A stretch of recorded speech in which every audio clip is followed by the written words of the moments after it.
Hi friends, please subscribe to Amravati Media and press the bell icon for more latest updates.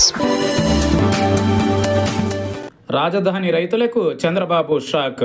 మరో 30,000 ఎకరాలకు earth. రాజధాని అమరావతి రైతులపై మరో పిడుగు పడింది. ఆంధ్రప్రదేశ్ రాజధాని అమరావతి నిర్మాణం కోసం మరో 30,000 ఎకరాలను సేకరించాలని నిర్ణయించింది. కోర్ క్యాపిటల్ బయట మరో 30,000 ఎకరాల భూమిని సేకరించాలని భావిస్తోంది. రాజధాని భవిష్యత్ అవసరాల కోసం ఈ 30,000 ఎకరాలను సేకరించాలని ముఖ్యమంత్రి చంద్రబాబు నిర్ణయించినట్లు తెలిసింది. ప్రస్తుతం ఉన్న భూములకు అదనంగా మరో 30,000 ఎకరాల సేకరణ లక్ష్యంగా పెట్టుకున్న ప్రభుత్వం ఆ దిశగా అడుగులు వేస్తోంది.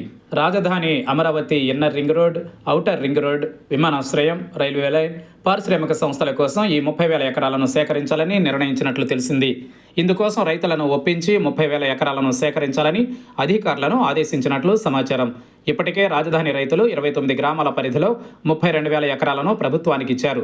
అందులో మొదటి దశ నిర్మాణ పనులు ప్రారంభం కానున్నాయి. ఇప్పటికే ఈ పనుల కోసం టెండర్లను పిలిచి ఖరారు చేశారు. ప్రధాని నరేంద్ర మోదీ శంకుస్థాపన చేసిన తరువాత పనులు వేగం అందుకున్నాయి.